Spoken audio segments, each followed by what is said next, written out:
আশা করি আপনারা ভালো আছেন, আমিও অনেক ভালো আছি। আজকে চলে এলাম নতুন একটা ব্লগ নিয়ে। আমাকে এই সিম্পল ড্রেসটাই কেমন লাগছে তোমরা কিন্তু কমেন্ট করতে ভুলো না। দেখো, এটা কিন্তু পুরোপুরি ভোরের পরিবেশ। ভোরের পরিবেশ যে কত সুন্দর, কত নিস্তব্ধ তা কিন্তু ভোরবেলায় সকালবেলা উঠলেই একমাত্র বোঝা যায়। আমরা হয়তো কাজের চাপে সকাল 7টা 8টা এরকম টাইমে উঠতে হয়, কিন্তু যারা ভোরবেলায় উঠে কাজে যায় তারা কিন্তু বুঝতে পারে যে ভোরের পরিবেশ কতটা সুন্দর, কতটা নিস্তব্ধ। তাহলে চলো আজকে দেখে নেওয়া যাক যে আমরা কোথায় যাচ্ছি এত সকালবেলায় উঠে। তো এখন বাজে 5টা 41, রাস্তা পুরো ফাঁকা। হ্যাঁ, তো রাস্তার ভিডিও তো তোমাদের দেখালাম। কোথায় যাচ্ছি ব্লগটা কন্টিনিউ দেখতে থাকো, তোমরা বুঝতে পারবে আমরা কোথায় যাচ্ছি। আমি আগে আগে বেরিয়ে পড়েছি, সকালবেলা উঠেছি 4:30টার দিকে। তো আমার মা, দিদা, ভাই পিছনে আসছে, দাদু আসছে। সবার আগে আমি বেরিয়ে পড়েছি, রেডি হয়েছি, বেশি কিছু মেকআপ করিনি। দেখো, আচ্ছা, এবার বলছি আমরা কোথায় যাচ্ছি। তোমরা বুঝতেই পেরেছি, অনেকক্ষণ ধরে ভিডিওটা দেখছো আর জানার আগ্রহ আরও বেড়ে যাচ্ছে যে কোথায় যাচ্ছি এত সকালবেলা। আমি বলছি আমরা যাচ্ছি মায়াপুর।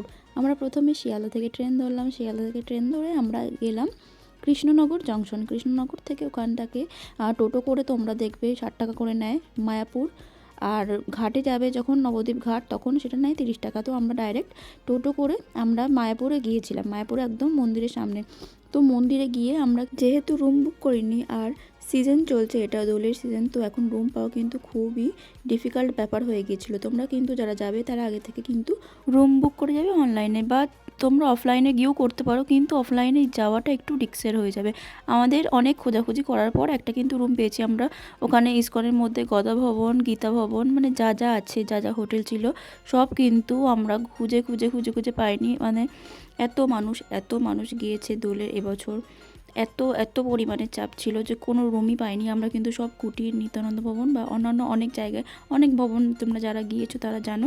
আমরা কিন্তু পুরো খোঁজাখুঁজি করার পর আমরা কিন্তু মায়াপুর থেকে 7-8 মিনিট হাঁটা পথে একটা গেস্ট হাউস পেয়েছিলাম। তোমাদের সেটা দেখাচ্ছি। গেস্ট হাউসটার নাম ছিল জগাইমাদাই গেস্ট হাউস। ওখান থেকে কিন্তু অনেকটাই ডিস্টেন্স। তো দেখো, আমরা কিন্তু রুম খুঁজতে খুঁজতে আমাদের কিন্তু মানে 12টা 1টা বেজে গিয়েছিলো। তো আর তোমরা যারা যেতে চাইছো তারা কিন্তু আগে থেকে 8টার মধ্যে চলে যাওয়ার চেষ্টা করবে সবসময়, কারণ আউট টাইম থাকে। তো যখন কেউ বেরোবে তখন তোমরা হয়তো তাদের জায়গাটা, তাদের রুমটা তোমরা পেতে পারো। তো এভাবে কিন্তু শ্রুতি ভবন, কদ ভবন, বিভিন্ন ভবন ঘোরার পর আমরা কিন্তু অবশেষে পেলাম। তো দেখো এখানে পরিবেশ যে কতটা শান্তির, কতটা সুন্দর, যারা গিয়েছে তারাই কিন্তু একমাত্র জানবে। তো এখানে ভোগের জন্য আমরা কেটে নিয়েছিলাম 70 টাকা করে টিকিট। তোমরা এখানে চাইলে ভোগ খেতেও পারো বা অন্যান্য জায়গা থেকে কিনেও খেতে পারো। দেখো, এই গেস্ট হাউসে আমরা ছিলাম সবাই মিলে। তো আমরা কিন্তু 3 দিন ছিলাম, 3 দিনে টানা আমাদের কোনো কষ্ট হয়নি এখানে থাকতে। তোমরা যদি যেতে চাও তাহলে আমার সাথে কন্ট্যাক্ট করতে পারো, নাম্বারটা স্ক্রিনে দিয়ে দিয়েছি, তোমরা দেখতে পাবে। দেখো এখানে রুমগুলো কিন্তু প্রতিটা রুম পরিষ্কার, একদম নিট অ্যান্ড ক্লিন। আর এখানে কিন্তু কোনো প্রবলেম হবে না। তোমরা যদি চাও তাও ভিজিট করতে পারো জগাইমাদাই গেস্ট হাউস। তো দেখে নিয়েছো রুমটা কীরকম, চলো দেখে নিই রুমের পাশে কীরকম ছিল। রুমের পাশে ছিল কিন্তু পুরোপুরি ভুট্টা বাগান, মানে সবুজ। আমি কিন্তু ভুট্টা গাছ আগে কখনো দেখিনি, আমার লাইফ ফার্স্ট টাইম এই ভুট্টা গাছ দেখছি। আর এখানে কিন্তু বেবিকর্ন, ভুট্টা প্রচুর চাষ হয়, মানে বিঘে জমি ধরে শুধু এই ভুট্টাই চাষ হচ্ছে। আর এই ভুট্টার ডিমান্ড কিন্তু এখানে প্রচুর, কারণ এখানে সব কিছু কিন্তু নন ভেজ চলে না, ভেজ চলে। আর দেখো, আমরা বিকেলবেলা মন্দিরে গিয়েছি। মন্দিরে গিয়ে দেখো মন্দিরে কত ভিড়, কত মানুষের ঢল। আমরা খালি বাড়িতে বসেই মনে করি যে কত কিছু হচ্ছে আমাদের, কিন্তু বাইরে বেরোলে বোঝা যায় যে প্রতিটা মানুষ কষ্ট করে জীবন চালাচ্ছে। মায়াপুরের দেখো প্রতিটা দোকানে কিন্তু ভক্তদের ঢল নেমে পড়েছে। এত সুন্দর আমি কখনো যাইনি। হোলির দিন মানে গিয়েছি আমি, সত্যি ধন্য এত মানুষ দেখে। এত মানুষ বাইরে দূর দূরান্ত থেকে আসছে। আর দেখো পরিবেশটা এত সুন্দর হয়ে উঠেছে। আর রাধারের প্রতিটা দোকানে কিন্তু হরে কৃষ্ণ কৃষ্ণ কৃষ্ণ হরে হরে, এই একটাই নামে কিন্তু পুরো শহর জুড়ে সারা দিন সকাল সন্ধ্যা এই একটাই নামেই সবাই কিন্তু মেতে উঠেছে।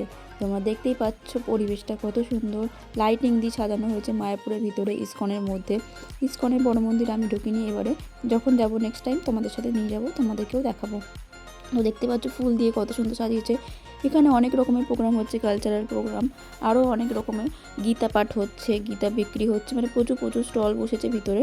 আমরা কিন্তু স্টলগুলো ভিজিট করেছিলাম, সব কিছু ভিডিওতে নেওয়া সম্ভব হয় না, কিছু তোমাদের দেখানোর চেষ্টা করেছি, তোমরা দেখতে থাকো।